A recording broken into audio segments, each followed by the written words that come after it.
अस्सलाम वालेकुम। अस्सलाम वालेकुम। दुरूद शरीफ पढ़ना।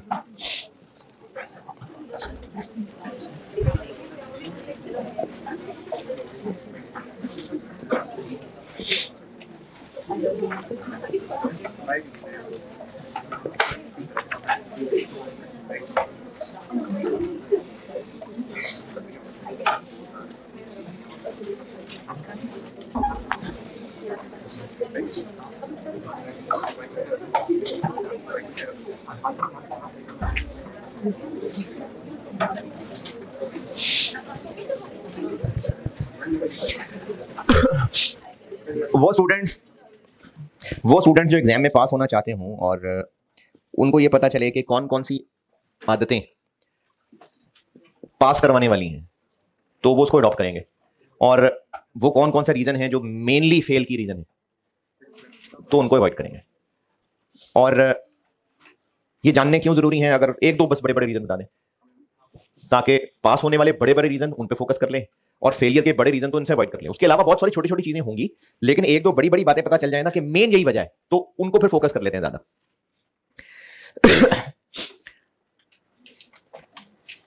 अच्छा, आप हैं तो सारे मेरे सामने बालिग बच्चे बैठे हुए, तो आप जब बालिग हो जाते हैं ना, तो लड़के लड़के दोनों की बात कर रहा हूं, तो जो बलूगत से पहले जो भी अंदर खाने पीने की, घूमने फिरने की ख्वाहिशात होती है जो इंसान की, बलूगत के बाद ऐड हो जाती है उसमें, जिसमें ऑब्वियसली दूसरी जेंडर की अट्रैक्शन होती है। ये इंसानी जिस्म का हिस्सा होता है। आप लोग अपनी जिंदगी में, या चूंकि फिल्म ड्रामे देख के जवान हुई है कौम, तो फिल्मों ड्रामों में जो है ना बड़े बड़े गुनाह, उनमें से अक्सर का ताल्लुक जो बलूगत के बाद जो अपोजिट जेंडर की अट्रैक्शन बनती है ना, उनसे लिंक बनता है जाके। ड्रामास, मूवीज, उनकी स्टोरीज, जो गानों की शायरी है, ये सब चीजें कहीं ना कहीं लिंक बनती हैं उसी ख्वाहिश के साथ। मेजॉरिटी गुनाहों की बात कर रहा हूं। इब्ने माजा 4246, सैयदना अबू हुरैरा रज़ियल्लाहु अन्हु से रवायत है, नबी अकरम सल्लल्लाहु अलैहि वसल्लम से सवाल किया गया, कौन से अमाल ज्यादा जन्नत में जाने का सबब बनेंगे, यानी पास होने वाले मेन रीजन। आप सल्लल्लाहु अलैहि वसल्लम ने फरमाया अल्लाह का डर और अच्छा इखलाक, अल्लाह का डर और अच्छा इखलाक। और पूछा गया कौन सी चीजें इंसानों को ज्यादा जहन्नम में जाने का बाइस बनेंगी। आप सल्लल्लाहु अलैहि वसल्लम ने फरमाया कि मुंह और शर्मगाह, मुंह और शर्मगाह, जितने भी गुनाह, मुंह में आप जो है वो झूठ बोलना और सख्त बात करना सब आ जाएगा, मुंह और शर्मगाह। तो ये दो जो जनरेट करेंगी मेनली गुनाह, वो दोज़ख में जाने के मेन रीजन है। कल एक सवाल दिया था, तो किया भी होगा। सबसे पहला काम क्या हो रहा था? अच्छा, पहले वो शेयर्स तो बनाओ ना। सबसे पहले शेयर्स कितने थे? 5 लाख शेयर्स, 5 लाख थे। फिर उसके बाद क्या हुआ? फिर बोनस शेयर्स इशू किए 1 लाख, और ये शेयर्स ही थे, यानी शेयर ही इशू हुए, तो शेयर कैपिटल बढ़ के 6 लाख तक हो गया। फिर उसके बाद क्या हुआ? मजीद राइट शेयर इशू हुए 20%, 120। ये हो गया शेयर्स के हालात। अब हुआ क्या क्या था? बोनस इशू कब था? 1 अप्रैल को। रिटेन्ड अर्निंग्स डेबिट और शेयर कैपिटल क्रेडिट।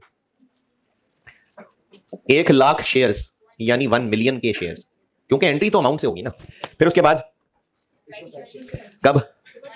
1 जुलाई को कैश डेबिट, और एक शेयर 17 रुपए का एट अ प्रीमियम ऑफ 7 रुपए, यानी 17 रुपए का, 20400000, लेकिन कैपिटल में क्रेडिट होगी इनकी फेस वैल्यू 12 लाख, और जो ऊपर वाला पैसा है वो शेयर प्रीमियम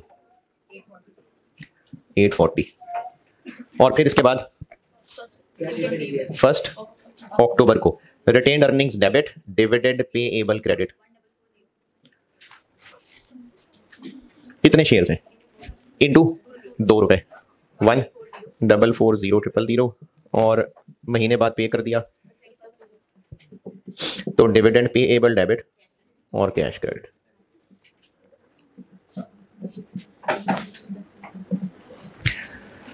बताएं भैया, इतराज, परेशानी? कोई परेशानी नहीं? चलें, अब हो जाएगी। कल फिर शाम को 2 डबल क्लास कर रहा हूं मैं, FR1, और है, हाँ हाँ, यही शाम रात, बल्कि है जी, टाइम 9 बजे तक बस है जी, 6 से हाँ जी, स्क्रीन बंद है तो इतनी देर से क्यों हो जाता है यार? तो 10 मिनट हो गए मुझे बोलते हुए। देखना यार, स्क्रीन बंद है।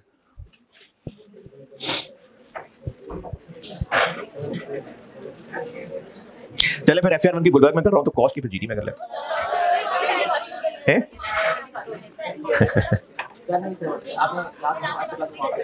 अरे कोई बात नहीं यार, वो बच्चे मुझे बहुत प्यारे लगते हैं।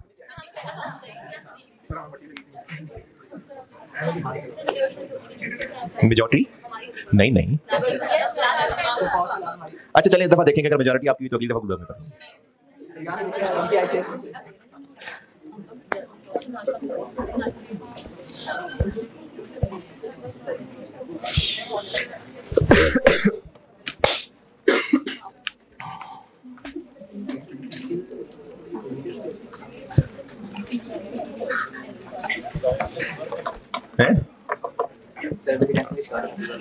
अच्छा चलिए देखता हूँ। चले मैं कॉलेज से पूछता हूँ उनके लिए आसान कहाँ है? नहीं ये एडमिनिस्ट्रेटिवली तो देखना होता है ना कि, चलिए देखेंगे।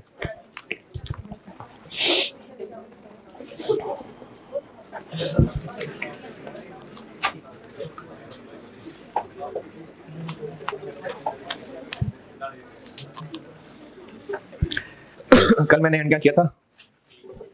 नहीं इससे पहले लिखवाया क्या था? अकाउंटिंग एंड की थी ना, अकाउंटिंग पे एंड किया था ना, ठीक है।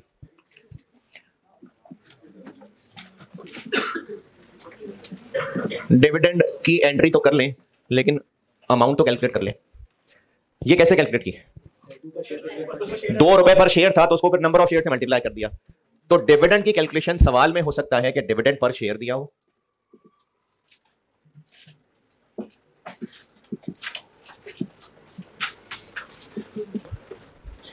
और हो सकता है कि डिविडेंड दिया हो as a percentage. Dividend percentage के तौर पे भी दी हो सकती है।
अगर डिविडेंड दिया हुआ है रुपीस पर शेयर करके, तो ये तो आप कर भी चुके।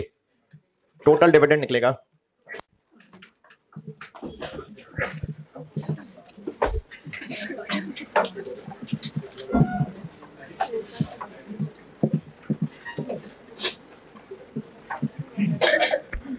जो उस वक्त टोटल शेयर कैपिटल है शेयर्स में, नंबर ऑफ शेयर्स में, उससे मल्टीप्लाई कर देते हैं।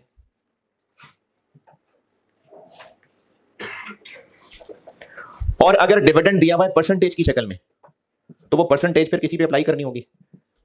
तो फेस वैल्यू तय ही इसलिए की होती है क्योंकि उस पर परसेंटेज लगानी होती है। तो अगर डिविडेंड परसेंटेज में है तो फिर वो शेयर कैपिटल की अमाउंट पे लगेगा। ये दोनों में फर्क देखें। ये नंबर ऑफ शेयर्स में मल्टीप्लाई क्यों हो रहा है? क्योंकि रुपीस पर शेयर है, और ये परसेंटेज है तो वो फिर अमाउंट पे मल्टीप्लाई होगा। जैसे ये 7,20,000 शेयर थे, तो 2 रुपए पर शेयर इंटू 7,20,000 शेयर। अगर मैं कहता डिविडेंड 15% है, तो फिर वो 7,20,000 पे नहीं 7.2 मिलियन रुपीस में मल्टीप्लाई होता।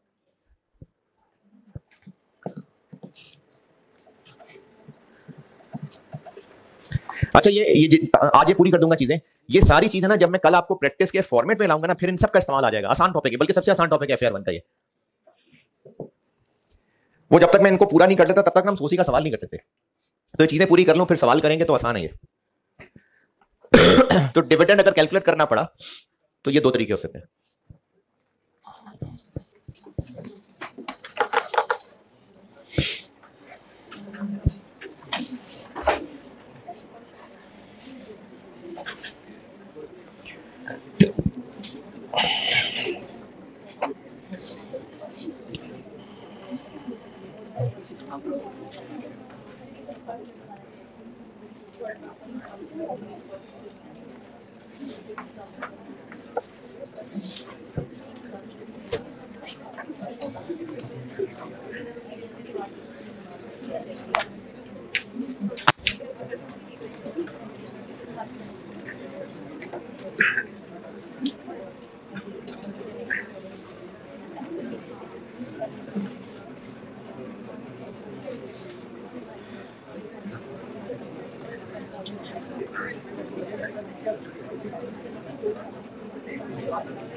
डिविडेंड की कैलकुलेशन के पॉइंट ऑफ व्यू से ना,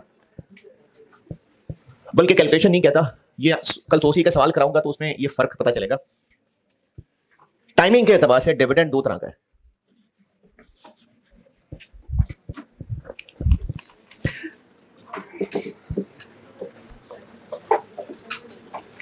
टाइमिंग के एतबार से डिविडेंड है दो तरह का। ये भी पढ़ा होगा इंट्रो टू बिजनेस में।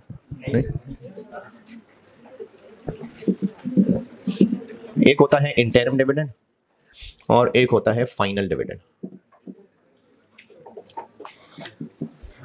कंपनी को हर साल डिविडेंड देना होता है लाजमी? नहीं। लेकिन सोसी के सवालों में हर साल ही होता है। और कुछ कंपनीज तो ऐसी होती हैं जो साल में दो दो दफा डिविडेंड दे रही होती है। तो अगर कंपनी साल में दो दो दफा डिविडेंड दे रही हो तो उनके लिए डिविडेंड दो तरह का है। जिस साल के अभी आधा वक्त ही गुजरा था और इतने प्रॉफिट्स हुए कि बिजनेस का दिल किया डिविडेंड बांटने का, वो होता है इंटरिम डिविडेंड। नहीं, एजीएम नहीं, ये ड्यूरिंग द ईयर ही हो जाता है। एजीएम तो एनुअल है ना, ये साल के दरमियान में ही हो जाता है। इंटरिम डिविडेंड होता है एजीएम से पहले। पता नहीं, मेरा नहीं ख्याल।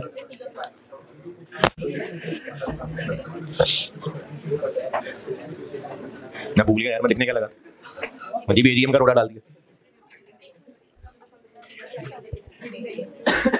एजीएम एजीएम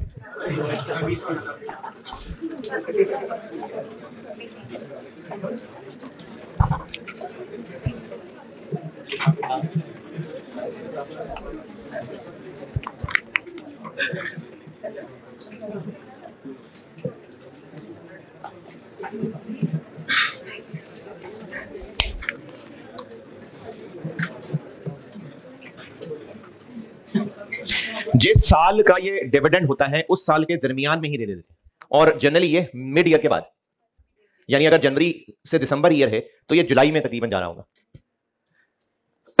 और अगर साल खत्म होने के बाद उसके टोटल प्रॉफिट सामने आने के बाद डिविडेंड अनाउंस करें तो वो फाइनल डिविडेंड होता है।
नोटेड। अच्छा, अभी आपको ना ये बात याद होनी चाहिए और बड़ी क्विकली इसका आंसर पेपर में पता लगना चाहिए आपको। 2021 का इंटरम डिविडेंड किस साल में देंगे? 2021 में। 2023 का फाइनल डिविडेंड 2024 में। 2022 में फाइनल डिविडेंड 2022 में फाइनल डिविडेंड 2021 का। 2020 में क्या सबर 2020 में इंटरम डिविडेंड 2020 का। 2022 का फाइनल डिविडेंड 2023 में। ठीक,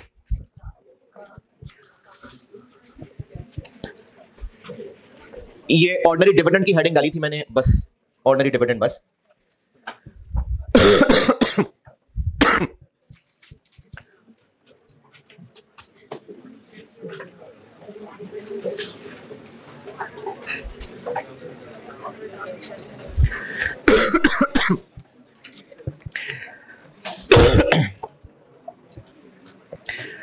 इश्यू ऑफ शेयर्स में काफी सारी बातें बताई थी, फिर उसके बाद मैंने डिविडेंड की हेडिंग डाली है और अब मैं ये बता रहा हूं। हॉस्टल वाले बच्चों को जो महीने का खर्चा मिलता है वो महीना खत्म होने से पहले खत्म हो जाता है। क्यों नहीं होता? अच्छा चले, जो बच्चे समझदार नहीं है उनका खत्म क्यों हो जाता है? कम मिलता है। अच्छा है क्योंकि आपने जिस जगह पैसे रखे होते हैं पॉकेट में, जब तक वहां पड़े नजर आते रहते हैं खर्च होते रहते हैं। अगर खर्च होने को कंट्रोल करना चाहते हो तो सारे पैसे उसी जेब में ना रखें, कुछ पैसे कहीं और रख लें, किसी और जेब में रख लें, किसी और जगह घर में रख लें, एटीएम में रख लें। तो अगर उसी मेन पॉकेट में पड़े रहेंगे तो खर्च होते रहेंगे। तो किसी और पॉकेट में रख ले तो वो फिर याद रहेगा, तो जरूरत होगी चले दूसरी पॉकेट में देख लेंगे। तो बिजनेस की रिटेन अर्निंग्स में जब अमाउंट शो हो रही होती है तो ओनर्स का दिल कर रहा होता है डिविडेंड मिले हमें, और कंपनी का भी दिल कर जाता है चलो डिविडेंड ही बांट देते हैं। तो रिटेन अर्निंग्स में पड़ा रहेगा तो सारा डिविडेंड ही बांट जाएंगे। इससे अगर बचना हो तो मैनेजमेंट बाज़ औक़ात रिटेन अर्निंग में से कुछ अमाउंट और नामों में ट्रांसफर कर लेती है। इनमें से एक नाम जनरल रिजर्व है। ये कोई लॉ नहीं रिक्वायर कर रहा, यानी नॉन स्टैट्यूटरी है। ये एक नॉन स्टैट्यूटरी रिजर्व है। ये मैनेजमेंट की मर्जी, और वो जब जितना चाहें रिटेन अर्निंग से इसमें ट्रांसफर कर लिया करते हैं। बस पर्पज ये होता है कि रिटेन अर्निंग से निकाल लें ताकि सारे डिविडेंड में ही ना बांट जाए कहीं। FAR 1 में इसकी ये गहराई आपकी दिमाग के स्कोप से बाहर है कि क्यों। FAR 1 में बस आपको इसकी एंट्री आनी चाहिए, बाकी सी लॉ वाले सर से पूछ लेना।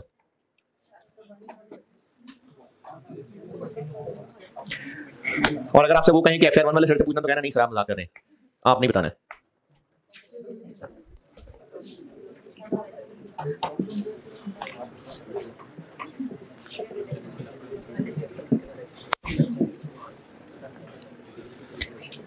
कंपनी की मर्जी है, ये इसमें से ना रेगुलरली कुछ अमाउंट ट्रांसफर करके जनरल रिजर्व के नाम से रख लेंगे। पैसे उठा के मूव करने की बात नहीं हो रही, जस्ट रिटेन्ड अर्निंग्स में। रिटेन अर्निंग्स क्या होती हैं?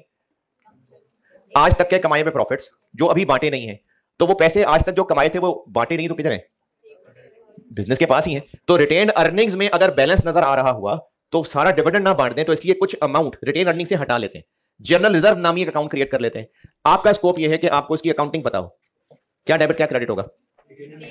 रिटेन्ड अर्निंग्स डेबिट और जनरल रिजर्व्स क्रेडिट।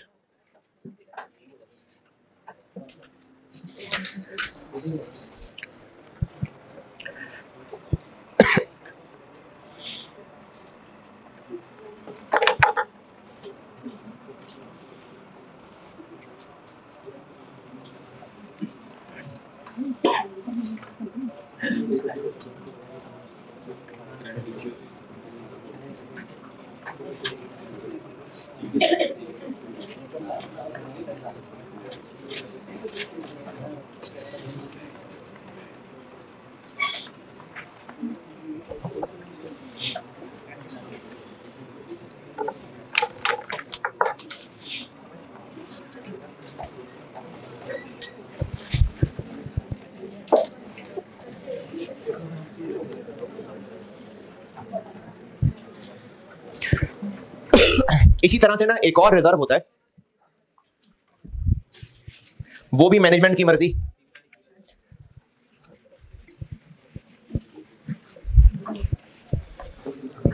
ये जनरल रिजर्व वाली बात खत्म बस। डिविडेंड इक्वलाइजेशन रिजर्व, इसके हवाले से भी ना कुछ ज्यादा टेंशन नहीं लेनी आपने।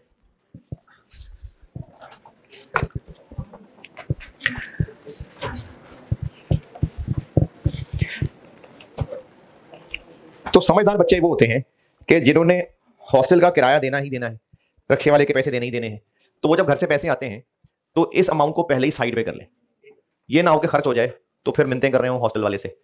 तो बिजनेस अगर डिविडेंड्स बांटना मेंटेन रखना चाहे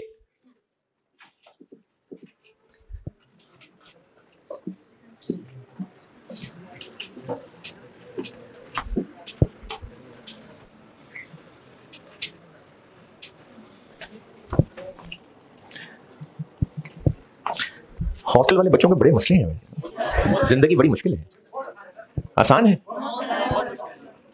अच्छा,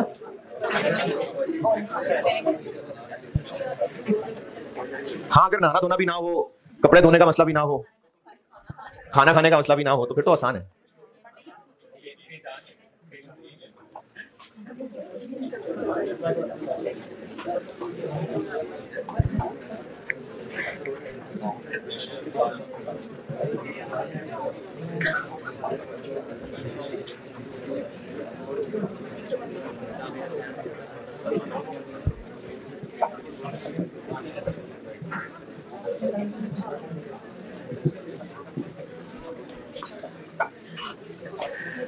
डिविडेंड को रेगुलरली मेंटेन रख सकें, रेगुलरली डिविडेंड दे सकें, तो फिर कंपनी रिटेन अर्निंग से ना एक अमाउंट इस रिजर्व में डाल लेती है, और एंट्री क्या बन जाएगी?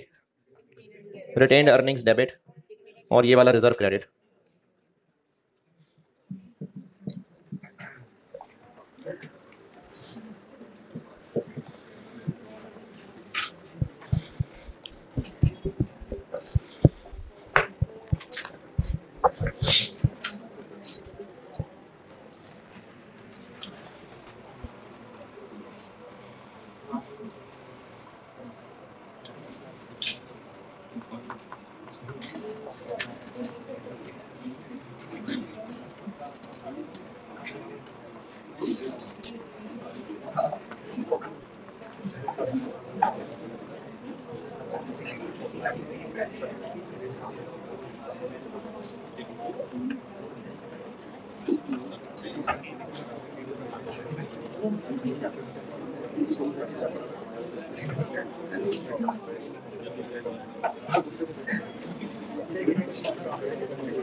अच्छा यहां तक लिखा।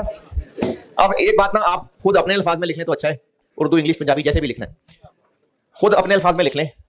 अगर बिजनेस ये वाला रिजर्व बना रहा है, यानी ये वाली एंट्री वो रेगुलरली कर रहा है, तो जो कल आपको डिविडेंड की अकाउंटिंग करते हुए रिटेन्ड अर्निंग्स डेबिट बताया था, उसकी जगह ये डेबिट होगा। दोबारा, अगर ये एंट्री कर ली है तो ये बनाया ही इसलिए कि इसमें से डिविडेंड बांटना है, तो जब कल को डिविडेंड डिक्लेयर करेंगे तो फिर से रिटेन अर्निंग डेबिट कर दे, ये वाला रिजर्व डेबिट करेंगे।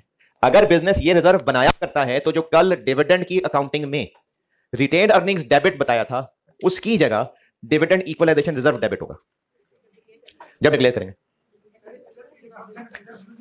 नहीं, ये बनाया ही इसलिए ना, ये रिजर्व बनाया ही इसलिए, और अगर इसमें से डिविडेंड ही देना था तो फिर जनरल रिजर्व क्यों बनाते?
प्रेफरेंस शेयर्स ये भी पढ़े होंगे इंट्रोडक्शन टू बिजनेस में,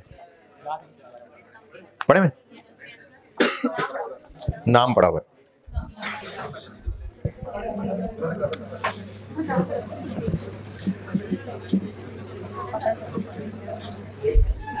इसकी ज्यादा लीगल तफसील में नहीं जाएंगे, वो लॉ की चीज है, लेकिन अकाउंटिंग में भी इनके बारे में काफी कुछ पता होना चाहिए। ये जो अभी लिख रहा हूं ये तो बस सिर्फ लॉ की चीज ऐसे ही इंट्रोडक्शन के लिए लिख रहा हूं, वरना अकाउंटिंग के लिए ये चीज इंपॉर्टेंट इतनी नहीं है। ये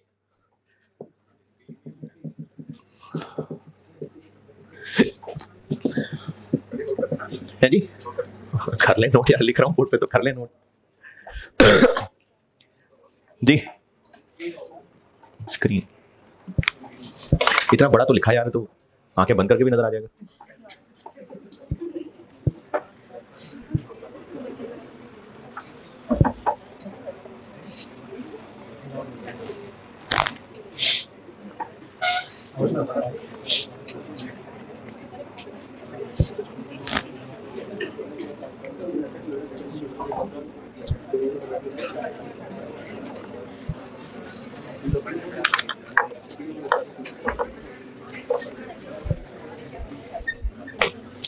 हाँ जी, होगी on.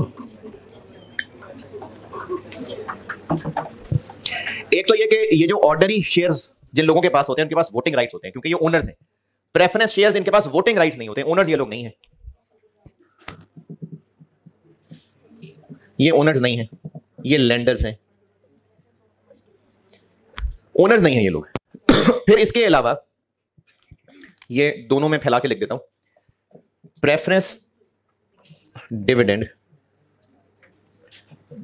Is preferred over ordinary dividend, यानी पहले प्रेफरेंस डिविडेंड दिया जाएगा, उसके बाद देखेंगे प्रॉफिट्स हैं तो ऑर्डिनरी वालों को भी दे देंगे।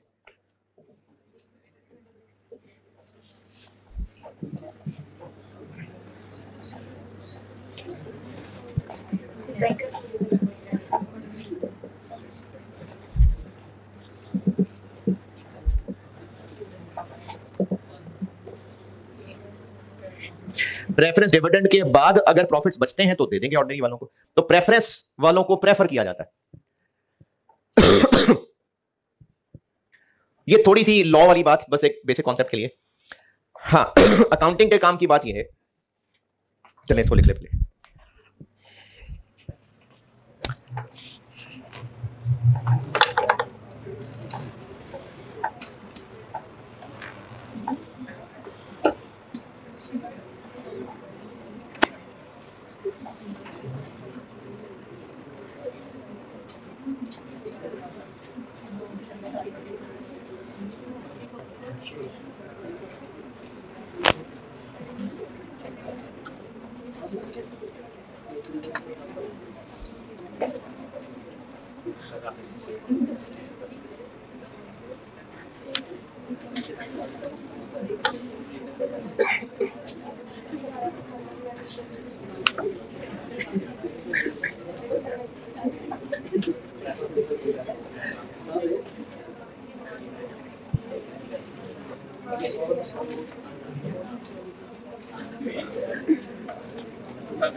वो डिपेंड करता है, वो क्यूमुलेटिव नॉन क्यूमुलेटिव होते हैं, वो बतानी है बात। ये नोटेड। अच्छा, अब इसमें ना अकाउंटिंग के एतबार से ये बात हाँ जरूरी है, बहुत काम की है।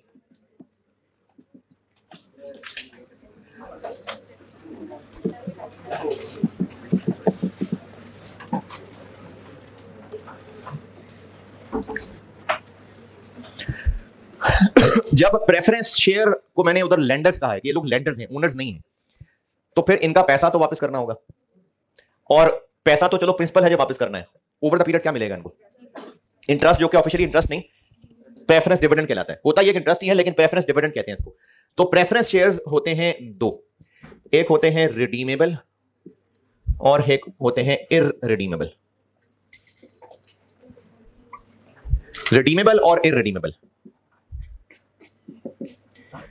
ये जो रिडीमेबल होते हैं इनमें प्रिंसिपल अमाउंट वापस करने की जिम्मेदारी होती है और एक टाइम पीरियड तय हुआ होता है।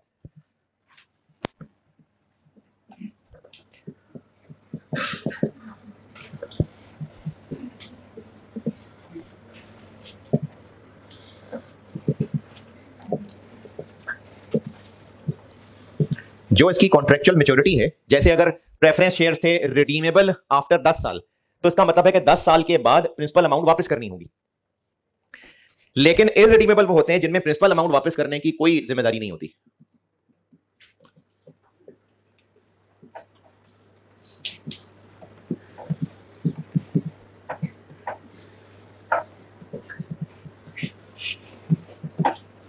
कंपनी जब तक जिंदा है तब तक तो कोई जिम्मेदारी नहीं पैसे वापस करने की। हाँ, कंपनी खत्म हो गई तो फिर तो सबके पैसे वापस करने ही है, लेकिन जब तक कंपनी जिंदा है तब तक पैसे वापस करने की नहीं है कोई जिम्मेदारी। तो इसमें लेंडर को क्या मिल रहा है? इसमें लेंडर को क्या मिल रहा है? फिर बस पैसा उसका इन्वेस्टेड रहेगा और हमेशा डिविडेंड तो मिलता ही रहेगा। तो इसमें ओरिजिनल पैसा वापस करने की कोई जिम्मेदारी नहीं है, लेकिन इसमें एक मैच्योरिटी के बाद वापस करना होता है। चूंकि वापस करना होता है इसलिए इसको अकाउंटिंग के एतबार से बोरोइंग समझते हैं।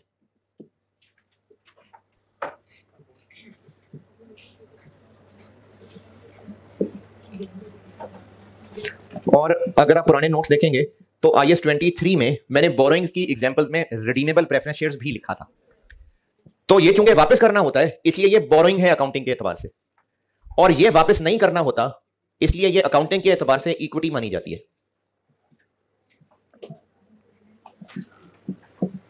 हाँ, ये जब कल को वापस कर देंगे तो उसके बाद फिर डिविडेंड नहीं देना होगा, वो तो जब तक लाइफ है तब तक ही देना है। ये चूंकि वापस करने की कोई जिम्मेदारी नहीं है तो इनको अकाउंटिंग के एतबार से इक्विटी ग्रुप में समझा जाएगा। नहीं करते ना, मैच्योरिटी पे करते हैं।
अच्छा, प्रेफरेंस डिविडेंड दोनों को देना है, क्योंकि प्रेफरेंस शेयर्स को मिलता ही प्रेफरेंस डिविडेंड है, इनको भी देना है प्रेफरेंस डिविडेंड, इनको भी प्रेफरेंस डिविडेंड देना है, लेकिन इनको हम चूंकि बोरोइंग ट्रीट कर रहे हैं तो इनको दिया जाने वाला प्रेफरेंस डिविडेंड बोरोइंग कॉस्ट मानी जाएगी, यानी इंटरेस्ट एक्सपेंस माना जाएगा।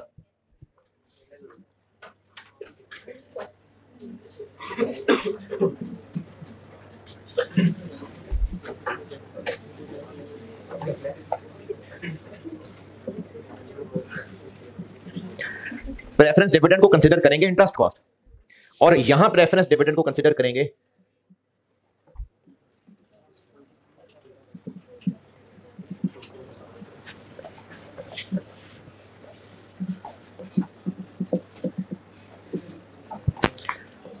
रिटेन्ड अर्निंग्स से बांटना। इस प्रेफरेंस शेयर्स के प्रेफरेंस डिविडेंड को रिटेन्ड अर्निंग्स का बांटना, और इन प्रेफरेंस शेयर्स के प्रेफरेंस डिविडेंड को इंटरेस्ट एक्सपेंस।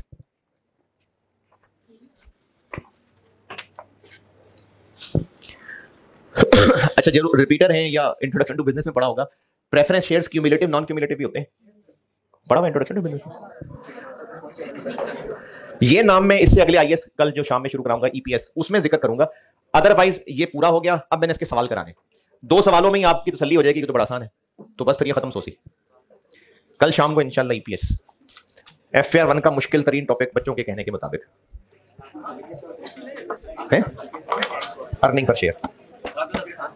मेरे मुताबिक तो सही है, लेकिन बच्चे डरते बहुत हैं, पता नहीं।